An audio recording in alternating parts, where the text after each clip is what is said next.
नमस्कार दोस्तों। रोचक कहानियों की श्रृंखला में आज सुनेंगे लोकप्रिय कथाकार डॉक्टर आरती स्मिथ जी की कहानी आखिरी पन्ना। तो आइए सुनते हैं कहानी। आसमान लाल सिंदूरी डोरों से घिरा फिर भी उदास था, धूसर रंग की तरह। ये मलियाते रंग मन को नहीं लुभाते, उल्टे उदासी सौंप जाते हैं।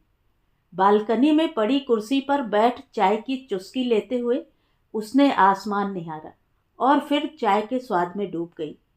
आज की चाय भी कैसी बेस्वाद बनी है, मुंह कड़वा हो आया। उफ। वह उठी और तेज कदमों से भीतर कमरे से होते हुए रसोई में चली गई और सिंक में चाय उड़ेलती हुई क्षण भर को थिर हो गई। बोदी चली गई। अच्छा हुआ या बुरा? वह साल भर से अधिक समय से कष्ट में थी। पता नहीं कब से यूट्रस कैंसर पनपता हुआ भीतर अपनी जगह बना रहा था। किसी को पता नहीं चला। पता चलता भी कैसे? कभी ढंग से इलाज होता तब न। इलाज कैसे हो जब कोई कमाने वाला न हो? हे प्रभु, बड़ा दुख भोगा उसने। संजोय दा को गए भी तो 2 दशक हो गए और वे भी कौन अपनी मौत मरे। बुरा हो इन बड़े अस्पताल वालों का।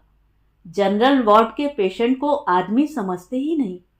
जाने क्या कर देते हैं कि आदमी जिस रोग के लिए इलाज करवाने जाता है वह तो ठीक हो जाता है या कुछ दिन ठीक होने का भ्रम देता है, मगर साथ ही नई बीमारी ऐसी साथ लाता है कि या तो वह अपंग हो जाता है या मौत की गोद में सो जाता है।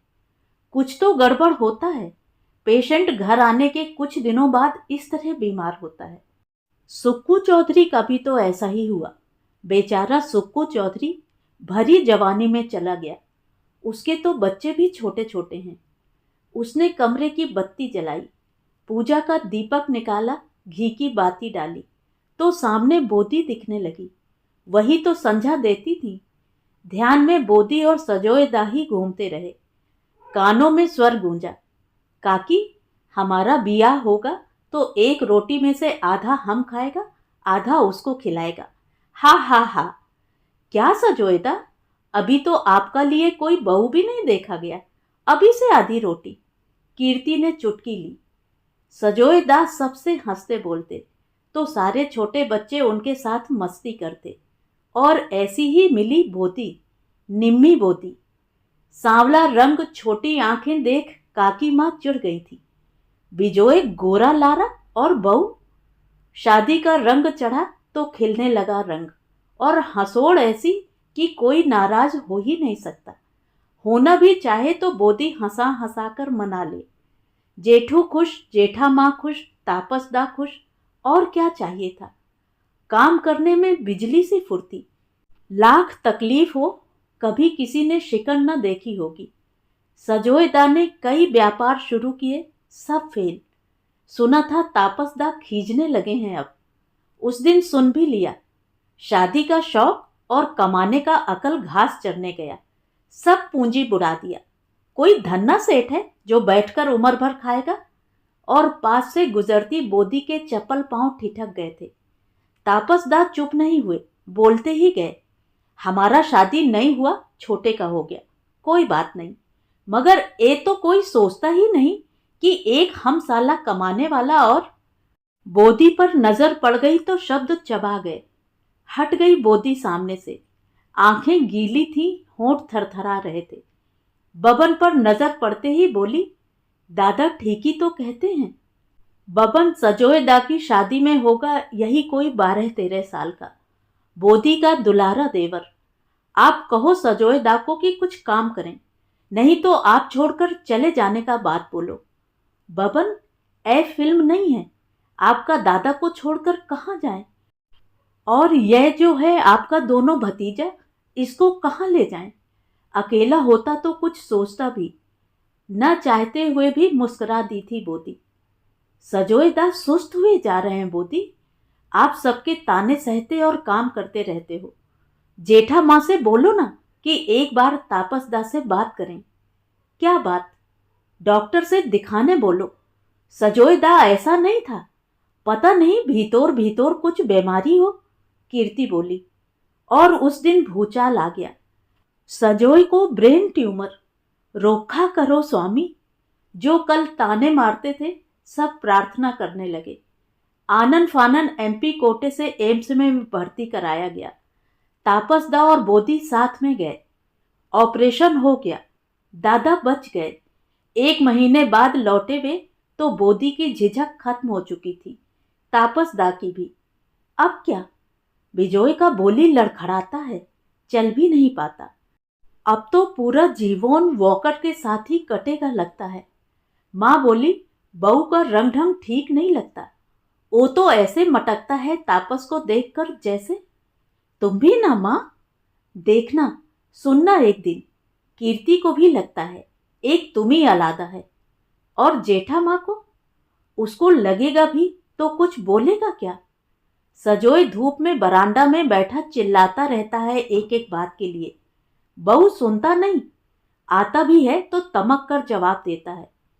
बेचारा सजोय, बहू का पांव शुभ नहीं है, नहीं तो शादी का बाद हंसता बोलता सजोय ऐसा दुख भोगता। संदीप दा भी तो बिया के बाद से कभी ठीक नहीं रहता। हेल्थ चला गया। तुम लिपि बोधी को तो कुछ नहीं कहती। वैसे भी सुचित्रा बोधी को कौन सा सुख है। लिपि का बात मत करो, वो संस्कारी घर का बेटी है। संदीप बीमार पड़ा तो उसका अफसर ससुर साला डॉक्टर दवाई में कोई कसर नहीं छोड़ा। लिपि तुम्हारा उम्र का है, बच्चा है अभी। और बहू, तुम यहां रहो तो जानो, वो तो मर्द पटाने का मंत्र जानता है। तापस को देखोगे तो कैसा जो लट्टू रहता है, दोनों कैसा खिचड़ी पकाता है। राधे राधे। मां कान छूकर सिर हिलाती रही। विजोयदा नहीं रहे, आ सको तो आ जाओ, कीर्ति ने फोन पर कहा। देख जाओ अंतिम बार, वो जाने से पहले तुमको याद कर रहा था। उसके कान सुन्न हो गए। अभी पिछले सप्ताह तो ठीक थे, मतलब वैसे ही अपाहिज की जिंदगी और कचोट के साथ। फिर भी इतनी जल्दी जाना। चटपट तैयार होकर बस पकड़ने चल पड़ी। बोधी की चीत्कार कलेजा में छेद कर देती। रह रहकर बेहोश होती रही बोधी। दोनों बेटे कीर्ति से चिपके रहे। माँ, काकी माँ, जेठा माँ को संभालती रही।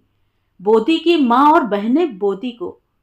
बर्फ की सिल्ली पर लेटे सजोयदा मुस्कुरा रहे थे। वर्षों बाद उनके चेहरे पर मुस्कान थी, वही पुरानी मीठी मुस्कान। ऐसा लगा मानो कह रहे हो, तुम आ गई, देखो तमाशा।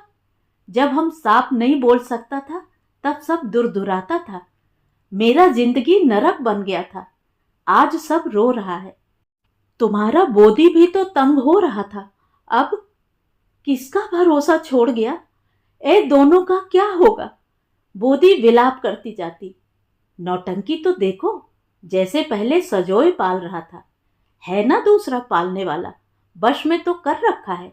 चिंता क्या है इसको? महिला की भीड़ में से किसी की फुसफुसाहट सुनाई दी। एक तो है ही, दूसरे को भी वश में कर रखा है। बबन को देखो, मजाल है बोधी का खिलाफ कोई कुछ बोल दे। अच्छा बांध रखा है दो दो को, हमसे तो एक नहीं संभलता। फिद्द सी हंसी कान को चुभी, मगर उस आवाज को ढूंढना मुश्किल ही रहा। उसे लगा अभी अभी बोधी ने चूड़ी तोड़ी और चीख कर बेहोश हो गई। भरी जवानी में लुट गया सुहाग, लुट गया साज सिंगार। बोधी, आप यहाँ क्या नहीं आ सकते? अरे हमारा वो मतलब नहीं था, आओ ना। मेरी नजर बोधी का निरीक्षण करने लगी। हल्के हरे रंग की जरीदार साड़ी, कान में बड़े कुंडल, हाथ में सीप की चूड़ी, दमकती बिंदी। क्षण भर को लगा पहले वाली बोधी आ खड़ी हुई है। तो माँ ठीक ही कह रही थी, इनका साज श्रृंगार कम होने के बदले सचमुच बढ़ गया। क्या सोच रहे हो? कुछ तो नहीं, आपका साथ बिताया पुराना दिन याद आ गया। और सब बढ़िया? हाँ, देखो ना, छोटी बहन मीतू जबरदस्ती पहना दिया। बोली शादी में ऐसे रहोगी क्या? अब सब पहनता है। ठीक ही तो कहा उसने। यही जिद पर अड़ गया तो आना पड़ा। और आप पढ़े लिखे हो ना, इसलिए समझते हो। घर बाहर सब तो। उन्होंने अपने होंठ काट लिए। मीतू ने धीरे से उनका हाथ दबाया था। छोड़ो ना बोदी, जिसको जो बोलना है बोलने दो। आपका उम्र तो खत्म नहीं हो गया ना। यहाँ तो बूढ़ा बूढ़ा सब पहनता है, वो तो सिर्फ पार वाला साड़ी पहनता है। अब छोड़ो भी, अभी कब तक हो यहाँ? बस आज भर। सासू माँ से अब काम नहीं होता है। बाबा और माँ को मेरा रहते एक गिलास पानी उठाकर लाना नहीं पड़ता है। वो तो चला गया, हम भी नहीं देखें तो उसका हिस्सा सेवा भी तो हम ही करेगा, और कौन करेगा। बोदी चली गई। उनके शब्द देर तक कानों में गूंजते रहे। लोग बोदी को खुश नहीं देख सकते। उनके पहरावे पर उंगली उठाते हैं, मगर उनकी सेवा भावना कोई नहीं देखता। खुश रहने और सबको खुश रखने की कोशिश कोई नहीं देखता। अजीब है दुनिया, अजीब बिरादरी। मन के उद्गार आप ही फूट पड़े थे। कल तापसदा का बियाह है मंदिर में। ओ बधाई। मंदिर से क्यों? तापसदा का मन। नई बोधी का परिवार बहुत गरीब है, शायद इसलिए। चलो अच्छा हुआ। बबन को बधाई देकर फोन रखा ही था कि माँ का फोन बज उठा। हाँ मालूम है, सुचित्रा तो खुश नहीं लगता। माँ ने पहली बार बोधी का नाम लिया था। वह बोलती रही, लगेगा कैसे? अब तक ओ अकेला मालकिन था। तापस सब मन पूरा करता था। अब ओ अपना बीबी को देखेगा कि उसका सिंगार पटार जुगारेगा। क्या जवान विधवा को पहनने ओढ़ने का हक नहीं है? किसको दिखाएगा? क्या किसी को दिखाने के लिए पहना ओढ़ा जाता है? आप रूप भोजन पर रूप सिंगार। जब सुहाग नहीं तो सिंगार कैसा? किसके लिए? दूसरा मर्द को रिझाने के लिए? मां, चिल्ला पड़ी मैं। ऐसा बात तुम वहां का औरत सबसे करो, जिसको पता नहीं है कि अकेला 2 बच्चा को पालना कैसा होता है, जब नौकरी के लायक भी न हो। बोधी जिस तरह पूरा घर संभाल रहा, और भी तो बहू है, कौन करता है इतना? इसलिए ना कि उसका किस्मत खराब था जो सजोयदा से शादी हुआ। क्या सुख भोगा वो, क्या जाना। बहू लोग जैसा क्या शौक मौज किया। आया और चूल्हा चौका में लग गया। माँ ने स्तब्ध होकर बिना कुछ कहे फोन काट दिया। बोधी जेठा माँ, बाबा और बाकी की तीमारदारी में लगी रही। सोमू और टिक्कू स्कूल से भाग आते। स्कूल में पढ़ाई नहीं होती तो क्या करें? सोमू और टिक्कू पर ध्यान देने वाला कोई रहा नहीं। बबन ने भी कहीं नौकरी पकड़ ली। घर की स्थिति चरमराती रही। बोधी का मन ढहता रहा, मगर कभी जाहिर नहीं हुआ भीतर का हाहाकार। यही हाहाकार निगलता गया। वह अकेली और अकेली होती गई। मन खंडहर सा, जहां अपनी ही परछाई डराती हो। शर्म उसको। अब बबन को फांस रखा है कुल्टा ने। देखना, उसका भी बिया में रोड़ा अटकाएगा। मरद को तो खा गई, अब बड़ा छोटा सबसे नैन मटकन करती है। चाल ढाल देखो तो घर का मर्द सबको उकसाता है, तुम्हारा बाबा भी। हद है मां, कुछ तो सोचो। क्या बोल रही हो? तुम्हारा आंख पर पट्टी है, कुछ नहीं देखता सुनता है। यहां रहेगा तब ना देखेगा लीला। कीर्ति समझता है, तुमसे तो बात करना बेकार है। हमको बबन बोला कि तुमको शादी में आने का जिद करना है, इसलिए फोन किया। तुम्हारा मन हो तो आना, नहीं तो अपना ओ भोला बोधी के लिए सोचते रहना और हमसे लड़ते रहना। माँ ने बिना उत्तर की प्रतीक्षा किए फोन काट दिया। बाबा, क्या हुआ? ओ जरा गिर गया। चिंता मत करो, ठीक हो जाएगा। पिछला बरांडा पर हल्का पानी था, अंधेरा में दिखा नहीं, चप्पल फिसल गया। फोन पर बाबा की आवाज में कराह सुनकर वह तड़प उठी। क्या बात है माँ? जैसा कर्म किया भगवान वैसा फल दिया। माँ की आवाज में कटुता थी। अब बाबा ने क्या किया? हम देखा बहू को पिछला बरांडा जाते, बाबा भी देखा होगा, तभी तो पीछे पीछे गया। क्या करने गया अंधेरा में, पूछो तो। लेकिन सेवा तो हमें ही करेगा, वो तो नहीं करेगा। माँ, बाबा अक्सर वहां से धोबी काका को आवाज देकर बुलाते हैं, इसलिए गए होंगे।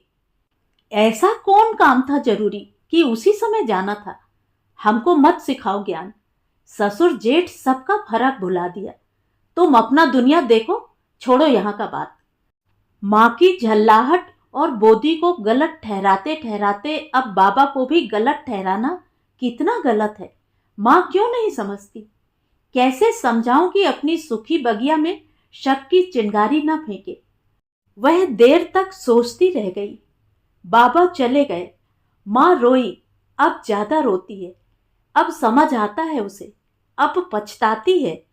बोधी को लेकर अब कड़े शब्द नहीं कहती। बोधी की सेवा सोमू कर रहा। बीमारी लाइलाज हो गया। समय पर इलाज शुरू नहीं हुआ होता तो शायद बच जाती। अब तो उम्मीद नहीं है। माँ की आवाज में करुणा है। बाबा के जाने और अपना जीवन बिखरते देखकर समझ चुकी है दर्द बोधी का। अब कभी शिकायत नहीं करती, नहीं कहती बहू ने उनके बेटों को फांस लिया है। अकेलेपन का जहर पीते पीते वह अब बोधी का गुणगान करती है कि कैसे उसने सजोए का और जेठा माँ बाबा का सेवा किया, कैसे पूरा घर को जोड़े रही जबकि उसका घर उजड़ गया। आज कीर्ति ने उस घर से उसके जीवन का आखिरी पन्ना भी फट जाने की खबर सुना दी। बोधी चली गई, दोनों जवान बच्चों को छोड़कर दूर, बहुत दूर। मैं बाहर बालकनी में आ गई हूं। देख रही हूं आसमान का बदलता रंग। आसमान अब नन्हे बादलों के साथ खेल रहा है। वहीं कहीं है संजोएदा और बोधी भी। तो ये थी कहानी। कहानी आपको कैसी लगी कमेंट करके ज़रूर बताएं। और अगर मेरे द्वारा सुनाई हुई कहानियाँ आपको अच्छी लगती हैं और आप मेरे चैनल पर पहली बार आए हैं तो चैनल को सब्सक्राइब ज़रूर करें, लाइक करें और अपने दोस्तों और परिचितों में शेयर भी करें। बेल आइकन दबाना बिल्कुल भी ना भूलें। धन्यवाद।